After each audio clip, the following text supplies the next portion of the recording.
तो फ्रेंड्स, जैसा कि आप लोग जानते हैं कि इस चैनल के माध्यम से क्लास 12th इंग्लिश की तैयारी कराई जा रही है बिहार बोर्ड स्पेशलिस्ट, जिसमें हम लोग चैप्टर 1 के 2 लेक्चर को देख चुके हैं। और आप जैसा कि समझते हैं कि Indian civilisation and culture chapter 1 है और बुक आप लोग ये देख ही रहे हैं, ये रेनबो बुक है ये, और इसके 2 लेक्चर निकल चुके हैं। अगर आप उसको नहीं देखे हैं तो बाद में जो है इसको देखने के बाद या अभी आप उन दोनों को ज़रूर देख लीजिएगा, बहुत ही इम्पोर्टेंट है और उसमें बहुत ही इम्पोर्टेंट सब जो है बातें कही गई हैं। तो चलिए हम लोग स्टार्ट करते हैं। तो जैसा कि आप लोग जानते हैं, हम लोग 16th तक कंप्लीट कर लिए थे, 16 तक हम लोग का पूरा कंप्लीट हो गया है। हम लोग 17 से स्टार्टिंग करने वाले हैं, ठीक है। तो चलिए देखते हैं 17 से आखिर क्या कह रहा है। After all, there is something in Hinduism that has kept it alive up till now। तो इसमें बताया जा रहा है कि आखिरकार हिंदुत्व में कुछ विशेषता तो ज़रूर है जिसने अभी भी इसे क्या रखा है, जीवित रखा है। It has witnessed the fall of Babylonian, Syrian, Persian and Egyptian civilisation. तो इसमें बताया जा रहा है कि इसने बेबीलोन, सीरिया, पर्शिया और मिस्र की सभ्यता का पतन होते देखा है। Cast a look around you, यानी कि अपने चारों तरफ नज़र घुमा कर देखिए। Where is Rome and where is Greece, कहाँ रोम है और कहाँ ग्रीस है। Can you find today anywhere the Italy of Gibbon, क्या आप जो है इस इटली क्या आप उस इटली, और मतलब यहाँ पे बताया गया है कि क्या आप जो है उस इटली गिब्बन के इटली को ये फाइंड कर सकते हैं आज, और रैदर द एंशियंट रोम, या आप प्राचीन रोम को पता कर सकते हैं। फॉर रोम वाज इटली, क्योंकि इटली जो रोम था उसे आप पता कर सकते हैं। तो ये इसमें बताया जा रहा है, ठीक है, जिसकी चर्चा जो है जीवन का इतिहास करता था, ठीक है। अब 18th नंबर में आते हैं। गो टू ग्रीस, यानी ग्रीस जाइए। Where is world famous Attic civilisation. तो देखिए यहाँ पे ग्रीस में एटिक सिविलाइजेशन फेमस था, ठीक है ना। तो ग्रीस आप जाइए तो आपको पता चलेगा कि कहाँ पे वहाँ एटिक सिविलाइजेशन है, क्या वहाँ पे famous. Then coming to India, अब आइए आप India. Let go through the must ancient record and then look around you and you would be constrained to say, yes, I see here ancient India still living। जिसमें बताया जा रहा है कि तब आप भारत आइए, पुरानी दस्तावेजों को पढ़िए भारत के, अपने चारों ओर दृष्टि डालकर देखिए, आप कह उठेंगे कि हाँ, यहाँ मैं प्राचीन भारत को क्या कर रहा हूँ, जीवित देख रहा हूँ, ठीक है। True there were dung heaps too here and there, but there are rich treasures buried under them। इसमें बताया जा रहा है कि हाँ, यह सच है कि यहाँ वहाँ गोबर के ढेर थे, लेकिन उनके नीचे अक्षय खजाना जो दबे हुए थे। And the reason why it has survived is that the end which Hinduism set before it was not development doing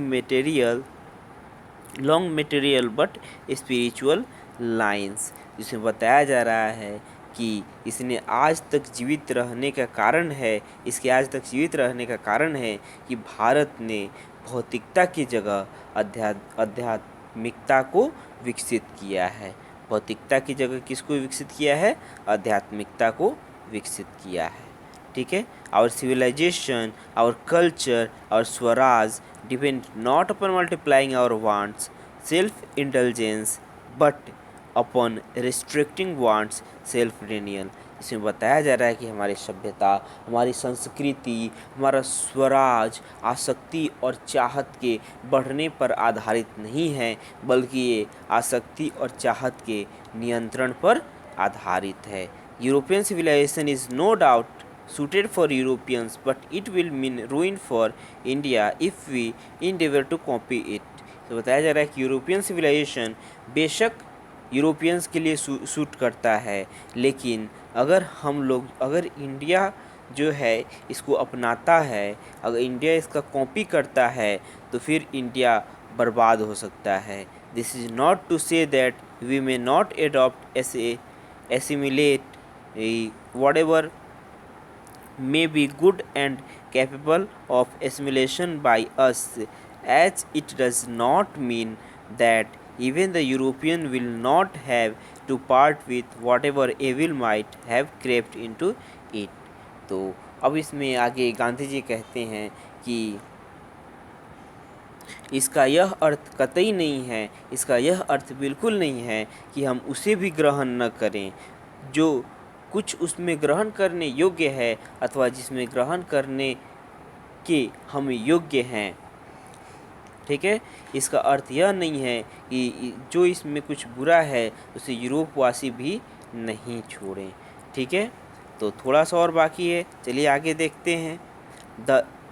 The incessant search for material comforts and their multiplication is such an evil, and I make bold to say that the Europeans themselves will have to remodel their outlook. इसमें बताया जा रहा है कि भौतिक सुखों के साधन की सतत खोज और उसका विकास एक ऐसी बुराई है कि मैं दावे के साथ कहता हूँ कि एक दिन यूरोपवासी स्वयं अपने दृष्टिकोण को जरूर बदलेंगे यदि वे, ठीक है, if they are not to perish under the weight of comforts to which they are becoming slaves. ठीक है, यदि वे विलासिता के इस बोझ तले दबकर मिट नहीं गए जिसका कि वे गुलाम हो रहे हैं। It may be that my reading is wrong, but I know that for India to run after the golden fleece is to court a certain death. इसमें बता रहे हैं गांधी जी कि हो सकता है कि मेरी यह सोच गलत हो, लेकिन मैं जानता हूँ कि भारत का उन चीज़ों के पीछे दौड़ना निश्चित रूप से मौत को बुलाना है। Let us engrave on our hearts ही our hearts the motto of a western philosopher, plain living and high thinking। यहाँ से ऑब्जेक्टिव बन सकता है वेस्टर्न सिविलाइजेशन का जो मोटो है, उद्देश्य है, वो क्या है? Plain living and high thinking. Today it is certain that our millions can not have high living and we have the few who profess to do the thinking for the masses run the risk in a vain search after high living of missing ये long thinking. ठीक है, तो इसमें गांधी जी बताते हैं कि निश्चित है कि आज लाखों उच्च जीवन शैली नहीं रख सकते और हम थोड़े से लोग जो सर्वाधिक के लिए ऐसा सोचते हैं एक खतरा मोल लेते हैं। उच्च विचार की जगह उच्च जीवन शैली एक निरर्थक खोज है, यानी जीवन शैली उच्च की जगह अगर विचार उच्च रख लिए जाएं तो फिर पृथ्वी का कल्याण हो सकता है, इंसानों का कल्याण हो सकता है, ऐसा गांधी जी कहते हैं। तो चलिए आगे बढ़ते हैं। अब 23वें पैराग्राफ में हम लोग आगे हैं। Civilisation is in the real sense of term consists not in the multiplication but in deliberate and voluntary restriction of wants.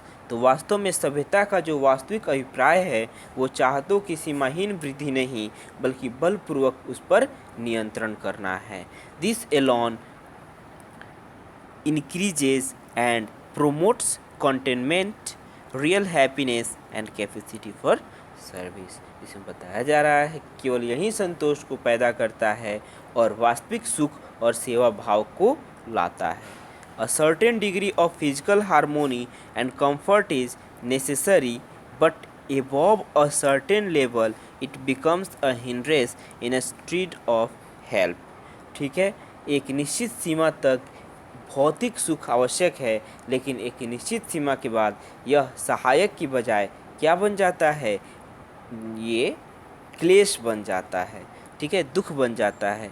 Therefore the ideal of creating an unlimited number of wants and satisfying them seems to be a delusion and snare। इसमें बताया जा रहा है कि अतः अंतहीन इच्छाएं करना और उनकी पूर्ति का प्रयास करना एक भ्रम और पागलपन प्रतीत होता है, ठीक है।